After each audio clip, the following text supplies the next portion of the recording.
할렐루야, 오늘도 좋은 날입니다. 로마서 14장 1절 말씀 묵상입니다. 오늘은 비판도 존중하는 마음으로 라는 제목으로 말씀을 나누도록 하겠습니다. 우리들 가운데 아무도 똑같은 사람은 없습니다.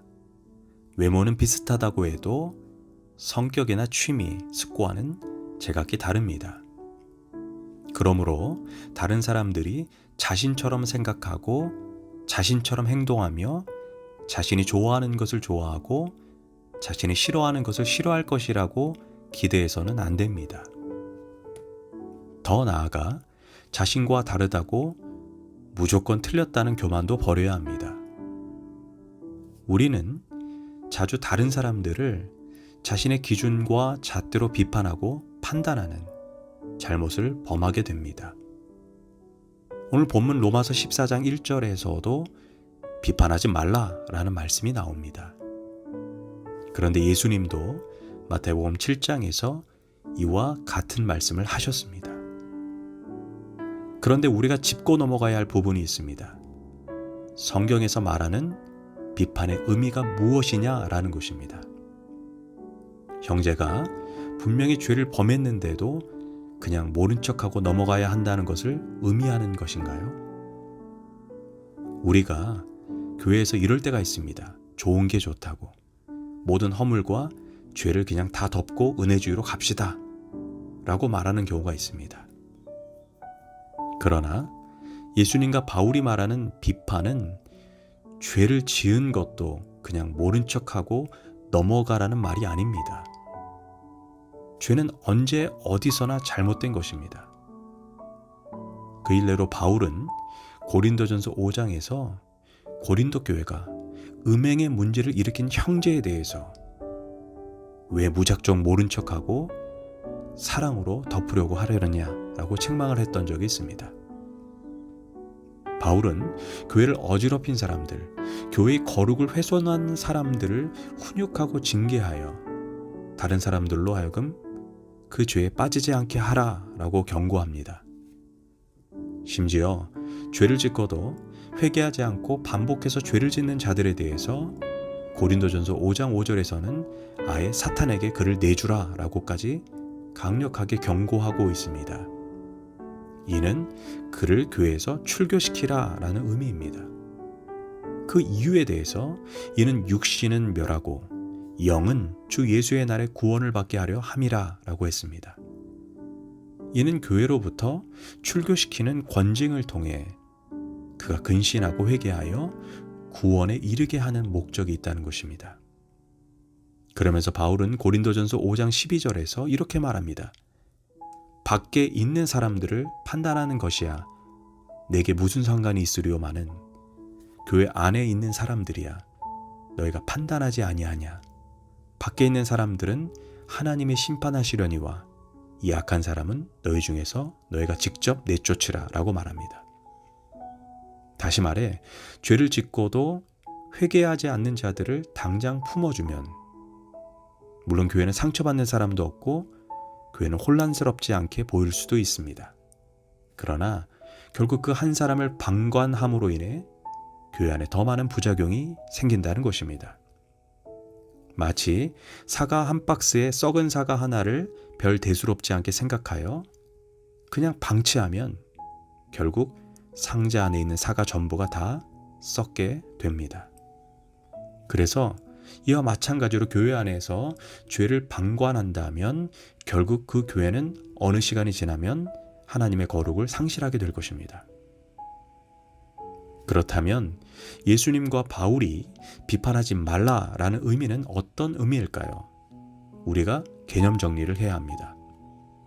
비판하지 말라고 말했을 때 그 비판은 원어적 의미가 남의 명성을 깎아내리려는 목적으로 남을 비난하거나 판단하지 말라는 의미이지 죄를 향해 달려가는 형제에 대해 침묵하라는 의미가 아닙니다. 만약 형제와 자매가 죄를 향해 달려가고 있는데 비판하고 책망하지 않고 그래 잘한다 잘해 라고 말하면 어떻게 되겠습니까? 그 영혼은 결국 죽게 되는 것입니다. 이런 면에서 선지자들은 죄에 대해 과감하게 민감하게 비판했습니다. 좋은 말을 하는 것이 아니라 바른 말을 제때 잘한 사람이 좋은 선지자, 진짜 선지자입니다. 그런데 우리는 상대방을 위해서라는 이유로 함부로 말할 때가 많습니다. 예의만 없는 게 아니라 아예 상대방을 잡으려고 작심하고 매장시키려 할 때가 있습니다. 그 단적인 예가 인터넷 댓글 문화입니다. 사실 댓글은 인터넷의 순기능입니다. 격려와 지지가 이루어지는 한편 일종의 건강한 비판 기능을 담당하는 공간입니다. 하지만 댓글이 악용되기 시작하면, 즉 악플이 되어버리면 찌르는 가시가 되어버립니다. 자신을 감추고 마구 퍼부어댑니다. 하지만 그 말을 받는 사람은 말할 수 없는 상처를 받게 됩니다.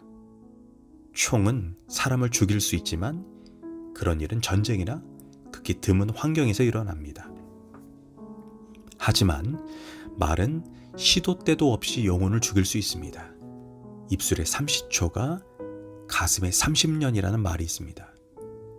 야고보서 3장 8절에서는 혀는 능히 길들일 사람이 없나니 쉬지 아니하는 악유. 사자도 길들이고 코끼리도 길들이고 새도 길들일 수 있는데 사람의 혀는 길들이지 못한다는 것입니다. 게다가 그 혀에는 죽이는 독까지 있습니다. 실제로 악플 때문에 목숨을 끊는 연예인도 있습니다. 말 때문에 상처받아서 죽은 것입니다. 그래서 세상에서 가장 길들이기 힘든 것이 혀입니다. 만약 혀를 다스릴 수 있다면 그는 모든 것을 다스릴 것입니다. 하지만 또 한편 인생을 살면서 깨닫게 되는 것은 비판을 들을 줄 아는 귀를 가져야 성장한다는 것입니다. 설령 상대방이 삐딱한 마음으로 한 말일지라도 그 말 속에 내가 미처 깨닫지 못했던 내 모습을 보게 합니다.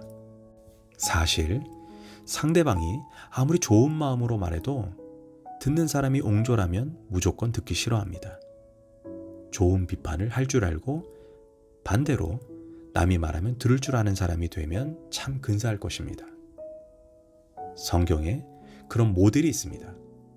상대방의 잘못을 무조건 덮어주는 것이 아니라 지혜롭게 비판하고 또 그 비판을 잘 들었던 사람이 있었습니다. 그들은 고린도 교회의 브리스길라와 아굴라 부부 그리고 아볼로입니다. 고린도 교회의 지도자 역할을 하던 바울이 떠나고 그 후임으로 아볼로가 왔습니다. 그는 굉장히 지식이 많고 유능한 사람입니다. 그런데 그는 예수님의 세례를 모르고 세례 요한의 세례만 알았습니다. 그것을 브리스길라와 아굴라 부부가 눈치를 챘습니다. 아볼로는 지금 시대로 말하면 성경에 능통한 박사와 같은 사람입니다. 반면 브리스길라와 아굴라 부부는 학문이 없는 노동자 부부입니다. 그런데 노동자 부부가 박사의 약점을 찾아낸 것입니다.